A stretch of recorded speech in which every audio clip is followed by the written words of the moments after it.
சொல்றேன், மக்கள் பணத்துல இருந்து ஒரு பைசா கூட தொடமாட்டோம், தொடவும் விடமாட்டோம், தொட்டா விடமாட்டோம், இதுக்கு முன்னாடி தொட்டவங்களையும் விடமாட்டோம்.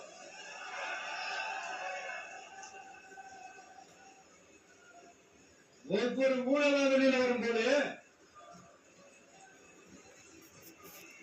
ஒவ்வொரு வேஷமா கலைஞ்சிரும் போது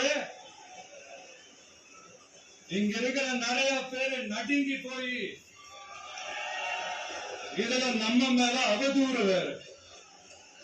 இப்ப புதுசா ஒரு வெப்பன் ஒண்ணு கொண்டு வந்திருக்காங்க. அது என்ன தெரியுமா? அவங்க தயவால தான் நம்ம ஆட்சி நடக்குதாம். மக்கள் தயவால இந்த ஆட்சி நடந்துகிட்டு இருக்கு. மனசாட்சி உள்ள சக்திகளோட ஆதரவால இந்த ஆட்சி நடந்துகிட்டு இருக்கு. நாங்க தான் அனுப்பி வச்சோம் அப்படின்றாங்க. அனுப்பி வச்சவங்களுக்கு மினிஸ்ட்ரியில இடம் கொடுத்தா ஏன் கதறீங்க? ஏன் இவ்வளவு கோபம்? ஏன் இவ்வளவு கதறல்ஸ்? இதுல இன்னொரு முக்கியமான விஷயம், மார்க்சிஸ்ட் கம்யூனிஸ்ட் கட்சி நமக்கு ஆதரவு கொடுத்தது சுயேட்சையா எடுத்த முடிவுன்னு சொல்றாங்க. அதே மாதிரி இந்திய கம்யூனிஸ்ட் கட்சி நமக்கு ஆதரவு கொடுத்தது சுயேட்சையா எடுத்த முடிவுன்னு சொல்றாங்க. இதுல எங்க இருந்து நாங்க தான் அனுப்பி வச்சோம்னா புரியல. மக்களுக்கு நல்லா புரியும், எல்லாத்தையும் தெளிவா பார்த்துக்கிட்டு இருக்கிறாங்க. பயந்து ஓடுறாங்க.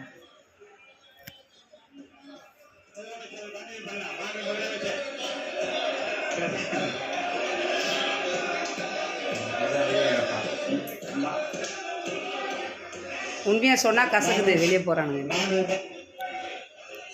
முதலமைச்சர் கண்டினியூ பண்ணலாம்.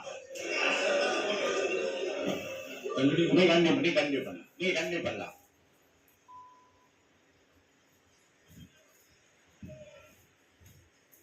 சமூக நீதி அரசுன்னு சொல்றவங்களை பார்த்து கேக்குறேன், நம்ம பட்டியலின சகோதரர்களுக்கு எத்தனை அமைச்சர் பதவி கொடுத்தீங்கன்னு கொஞ்சம் சொல்ல முடியுமா?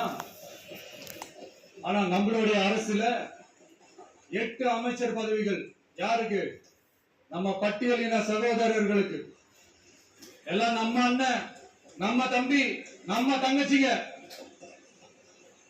அண்ணல் அம்பேத்கர் அவர்களுடைய கிட்டத்தட்ட 100 ஆண்டு கால கனவு இப்ப நிறைவேறி இருக்கு.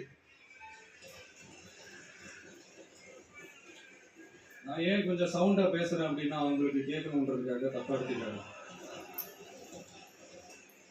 அதே மாதிரி பெண்களோட பாதுகாவலர் நாங்க தான் அப்படின்னு சொல்லிக்கிறவங்களை கேட்கிறேன், எத்தனை பெண்களுக்கு அமைச்சர் பதவியில இடம் கொடுத்தீங்க கொஞ்சம் சொல்ல முடியுமா?